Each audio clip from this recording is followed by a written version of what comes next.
Hi, I'm Rich Lucas from HFMA, and welcome to HFMA's annual conference here in Las Vegas. Today, we're excited to be speaking with the folks from Cedar. So to start us off, could you explain what differentiates Cedar's PFX benchmarks from traditional revenue cycle evaluations? Yeah, absolutely. So I think anybody who's worked in rev cycle is pretty familiar with benchmarks. Obviously, we're talking to HFMA today. But a lot of the traditional benchmarks that are used in the industry are really ultra focused on the insurance side of payments. So what we've done is really look at what impacts patients and looking at patients as consumers as well. So I think we often say you can't manage what you don't measure. And that's really what benchmarks are getting to, is measuring the patient financial experience in a really objective way. As I think to the future of the power of the benchmarks, what's good from a patient financial experience in 2024 is going to be uniquely different than 2025 and 2026 and so forth. And so I'm really excited about the power of these benchmarks, right. Because as we gather more data and as data evolves, we'll be able to give those insights to providers long-term as well. So these benchmarks will constantly be evolving and being able to give providers insights into how they're doing at that moment in time. Great, yeah.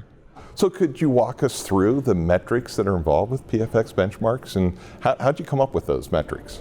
We worked with the Healthcare Management Academy and 7 of their leading health systems across a variety of electronic health record systems to really keep this as simple as we possibly could. One of the things that we wanted to do with this, at least V1 of these benchmarks, is really at the end of the day to really create an easy to use benchmarking tool that reduces barriers to entry. And so through our conversations with those advisors that we had, a couple of whom are Cedar clients, many of whom were not, we identified 15 measures and metrics that are readily available to any health system or any provider today. What we did is we analyzed them in novel ways to create 5 initial benchmarks and then 4 additional benchmarks that we'll be bringing once we reach a statistically significant enough data set to bring to the industry. Great. So patient responsibility as a percentage of income is really critical, right? So having that as an objective measure in the overall patient financial experience, why is that critical now?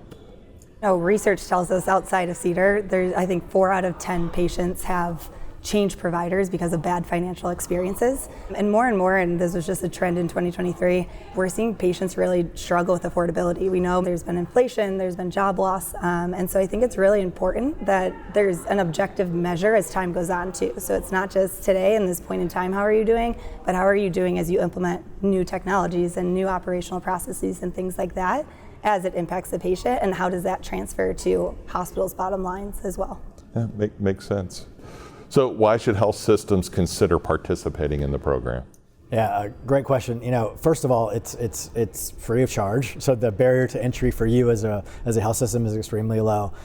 We worked diligently with 7 health systems across the country to identify what metrics anyone should be able to pull with very minimal time to be able to provide it to us, and we in turn can provide you with the relative understanding of your performance with respect to your peers. I think realistically though, apart from that, is the fact that almost every provider is in some sort of a competitive situation right now and is looking for information to understand where they can further emphasize their right to win with respect to other places in the market, and maybe where they have some opportunity to catch up. If everybody relies upon just their existing incumbent EHR to provide them with a one-size-fits-all approach, and the provider down the street is using the same EHR, then how are you going to create differentiation for your patient population? So from our perspective, engaging with us and participating in this is really a no regret bet opportunity for you to create differentiation among your peers, and at the same time, drive action toward where it's most needed for you. Resourcing and the opportunity for you to take on certain projects as a revenue cycle or finance leader. Everybody's strapped for resources these days. So from our perspective, if you accept the fact that you do want to focus on the patient financial experience, how do you understand where you really ought to be putting those chips and focusing your effort? And we think this plays a vital role in that. And this is something that we are providing, again, as a service to the industry, because we see a gap here that is only going to become more and more important to address.